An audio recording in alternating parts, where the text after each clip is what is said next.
Sesungguhan malih kalian Bu Endang teng mriki. Ing dinten iki ayo bocah-bocah sinau babagan legenda. Legenda iku apa to, Cang?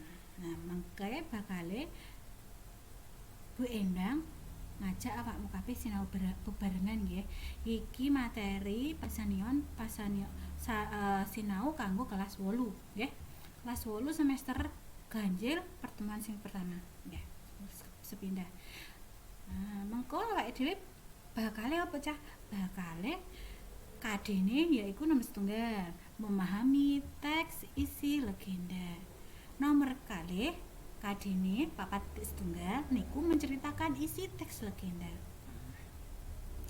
Njur tujuane apa to cah awake dhewe mengko? Tujuane nomor 1. Peserta didik mampu menganalisis unsur intrinsik. Nomor kalih peserta didik mampu menganalisis pokok-pokok isi cerita legenda. Nomor 3, peserta didik mampu menceritakan kembali isi teks legenda. Nggih, engko sakwise awakmu kabeh iki cah nggih. Ya. Wis nganalisis unsur intrinsik, analisis pokok-pokok berita, awakmu mangko diajab iso nggawe cerita legenda nganggo tembung ngoko, ukara ngoko, ragam krama. Nah, niku nggih. Sakjane iki legenda niku napa to? Legenda niku enten ciri-cirine. Legenda kan asal usuling cerita dumadining panggonan. Ciri-cirine nomor setunggal imajiner. Cerita kang ngandharake kedadean kang mokal anane, ora tinemu nalar utawa iki imajinasi. Ngoten nggih, Cah. Nah, nomor kalih niku kolektif. Apa to, Cah? Kolektif iku cerita kang dianggep duweni bareng-bareng. Bu Endang Prodadi duweni cerita dumadine Prodadi.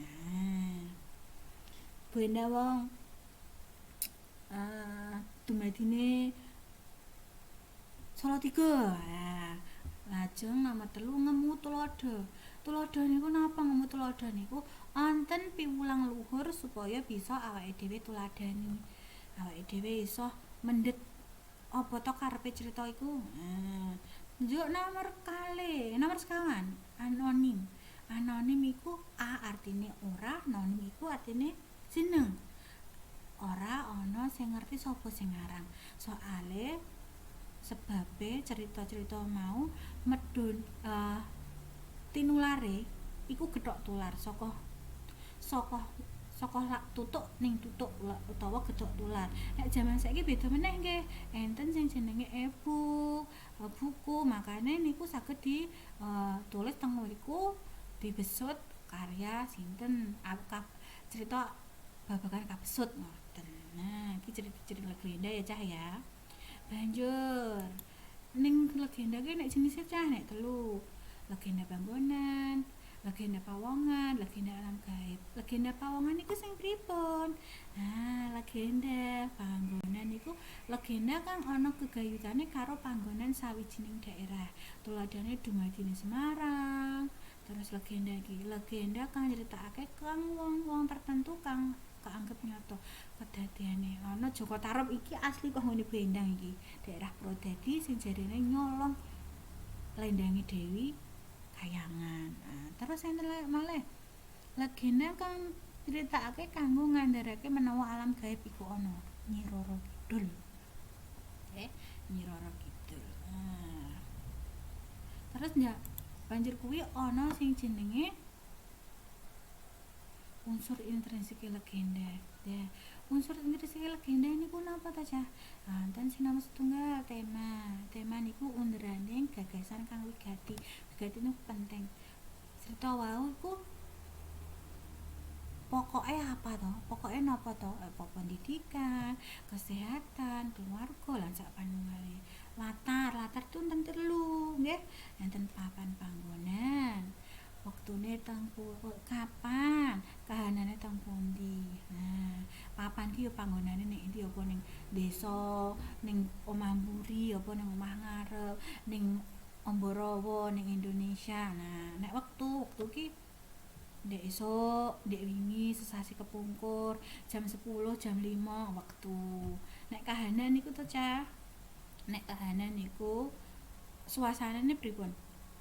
Apa seneng, apa bunga, apa tintrem. Nah, niku nggih. Nah, terus enten nomor 3, alur utawa urutaning kedadian saka wiwit tekan akhir. Alur niku enten 3. Apa wae cah coba ya. Pinter. Alur niku enten 3. Alur maju, alur mundur, alur campuran utawa alur maju mundur tapi tanpa cantik lho cah ya. Nggih. Nah, alur maju ki nyeritake awit cilik cara gampange ya cah ya. Awit saka cilik tekan meninggal, tekan mati. Nek alur mundur saka meninggal bayangke pas urip. Nah, nek maju mundur yo bayangke masa lalu karo masa depan. Contohnya ngene paling gampang. Maju. Alur maju contohnya tak kayak tulodo ya. Tak paringi tulodo saking Bu Endang. Nyeritakake awet bayi lahir, terus deknen SD, deknen SMP, deknen SMA, kuliah, rabi meninggal. Itu maju. Yo nomor loro alur mundur. Alur mundur nanti nonton TV teng tetangga sebelah sing azab gibah online. Azab gibah online itu kan teng mriku kan wonten anu nggih canggih. Enten apa biasanya nek ning kuburan. Lah kok enek genine, enek banyune, terus do mbayangke. Iki ki ndek kae ki nganu. Senenge maidu, senenge ngomongke wong, makane mulakne kuburane akeh banyune. Wah itu wis meninggal tapi ceritake meneh membayangkan ketika nalika nalika dhewekne isih urip, sing bayangke wong liya biasane nggih. Nah niku alur mundur. Nek alur maju mundur ngeten, awakmu kabeh kan nang kelas 8 nih, teng kelas 8 teng mriki. Kelas 8 nggih. Bayangke ndek cilik aku maem didulang ibu. Darjo aku cek rembet, cek umpelen nyabrang kali dilapi ibuku. Nah, kuwi bayangke jaman biyen, jaman ndek cilik. Ki mrene terus kowe bayangke aku ndek cilik ngono. Kok nek aku gede apa aku ya cek umbelen ya. Aku nek metu SMP, metu SMA, aku dadi polisi, dadi pengusaha, duitku akeh, aku bangun panti asuhan. Nah, itu sing jenenge alur maju mundur. Ceritake jaman biyen, maju jaman bakal sing burung kelakon besoke langsung balik meneh. Oh alah aku cek kelas 8, kudune aku nek pengin ngono kuwi ya kudu sinau tenan. Nah, ngoten. Iku sing jenenge alur. Yo enten meleh sing jenenge alah kepencet nggih. Enten sing jenenge paraga lan watak. Paraga niku napa? Paraga niku sing ning jero kono ki sinten mawon. Watake piye? Paraga, nek paraga Tama, paraga tambahan. Terus watake pripun? Watake enten sing protagonis, watake sing antagonis, enek sing tritagonis. Nate nonton Mbak Andin napa mboten? Lah, iso digoleki niku. Protagonisé sinten? Mas A, Mbak Andin. Antagonisé sinten? Niku Mbak Elsa. Lah tritagonis sing tritagonis biasanya sing misah mamine Al. Nah, itu tritagonis nggih. Tapi paraga Tama iku urung mesti duweni watak protagonis ya cah ya. Paraga Tama iku apa to? Paraga Tama ki sing akeh lakone ning kono. Ngoten. Iku sedenge paraga Tama. Wong ae apian nanging ora kerep metu ning crita, ndeknen dudu paraga utama, nggih. Saged pinter. Solih-solih pinter nggih. Nduk nomor gangsal enter amanat. Amanat niku napa? Amanat niku piwulang luhur apa to sing arep diceritake saka kuwi mau isine babagan apa? Piwulang luhur awake dhewe iso njupuk apa, iso nggo sinau apa kanggo saben dinane. Nah, iku jenenge amanat. Amanat itu enten tersirat enten tersurat ya. Awake dhewe kudu goleki. Nah, banjur awake dhewe ing dina iki to, Cah. Hmm, bakale ngrembak babagan crita Rawapening. Hmm, Rawapening diwaske benang nggih. Nah, Désa Banarawa nganakake pesta minangka wujud rasa syukur marang Gusti. Ing tengahing pesta ana bocah kang ala rupane, pesing lan amis gandane. Wong desa padha mikir, yen bocah ala iku mau bakale nekake memala. Memala iku bencana. Ora oleh berkah anggone pesta. Mula bocah iku ditundung kanthi kasar. Bocah mau bisane mung nangis, wis suwe ora mangan. Kanthi ati keloro-loro amarga digawe kasar. Anggone mlaku tekan gubuk gan sepi lan adoh saka masyarakat. Gubuk mau omahe wong tuwa kang wis dadi randha. Ning gubuk kuwi dheweke diwehi maem.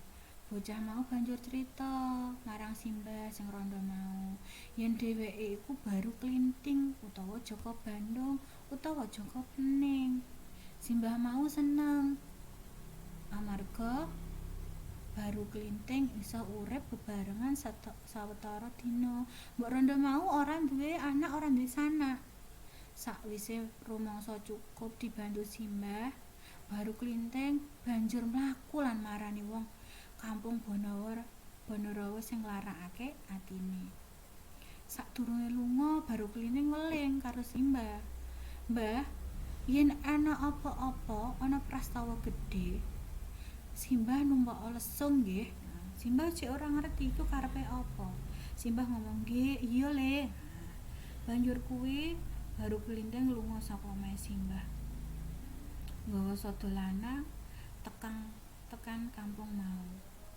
Kabeh wong kang padha ngusir baru klinting ditantang. Sapa sing bisa njabut sada lanang sing wis ditancepake ing lemah bakale dikeki gedhah, diparingi hadiah sing paling gedhe, paling apik karo baru klinting. Banjur kabeh wong sak desa nyoba sada njabut dijabut. Ananging ora ana sing isa. Babar blas siji-siji ora ana sing isa. Pungkasaning sada mau saged dijabut kalian baru klinting lan muncrat banyune, metu banyu biar banyune sansaya banter, sansaya akeh. Desa mau klelep beno. Wong-wong padha ilang, omah wit kabeh padha kabenen. Sing slamet sapa? Sing slamet iku mbok rondo numpak lesung nggih. Papan panggonan mau diarani Rawapening. Bening cah ning kono cah, banyune bening tekan saiki cah. Coba saiki awakmu golek ana nggih, golek ana. Unsur intrinsike niki napa? Unsur intrinsike niki napa? Banjur golek ana pokok caritane. Banjur laleh, wis to, mengko awakmu kabeh bisa nggawe ringkesan saka pokok-pokok cerita mau iki. Dibahas diyen nggih niki. Unsur intrinsike napa mawon temane napa? Temane perjuangan. Lajeng latare teng pundi? Teng Banarawa. Suasanane tegang soalnya kan iku nggih banjir gedhe, dong bengok-bengok. Wektune kapan ning jaman ndek biyen nggih. Seneng kono tokoe sapa mawon cah? Enten baru klinting, Mbok Rawa karo Desa Banarawa. Pinter. Alure maju soalnya kan ceritane awit saka ning desa sampai dumugine kedadian Rawapening dadi muncrat. Nah, iku alure maju nggih. Pinter. Banjur sak lajenge niku amanate apa to, Cah? Amanate saking Rawapening nomor 1 Rawapening nggih. nggih. Amanate awake dhewe niku ampun miji wong saka njabani. Peh elik, peh gudiken, peh ireng, peh gandane amis bakale nuwuhke lelara niku mboten nggih. Ampun mandeng wong liya saka njabani. Ngoten nggih. Pinter. Monggo coba kaya awakmu kabeh goleki unsur pokok ceritane nggih. Nah, niki pokok ceritane. Saged digoleki nggih pokok ceritane teng mriki. Terus bendang aja meneh awakmu kabeh ya cah ya. Aku ditulis ning kene. Ya, aja lali awake dhewe iki lagi usum pagebluk. Aja lali Esok-esok nyambut gawe bungkus lemper masker. Metu omah nganggo masker luwih becik. Wijik resik ganti klambi permedaya. Ngadoh sithik lirak-lirik golek kopi. Nyepi ngopi ojo kakehan pola. kita di rumah saja. Ngomah dhisik sing penting atine ayem. Tentram, jaga mobilitas. Kalau nggak penting banget jangan pergi kemana-mana. Pakai masker, basuh tangan, jauhi mobilitas, nggih. Itu yang ada bendang jolali. Supaya pagebluk itu enggal sirna awake dhewe supaya bisa sinau bareng-bareng di sekolah. Nggih. Dadah, assalamualaikum.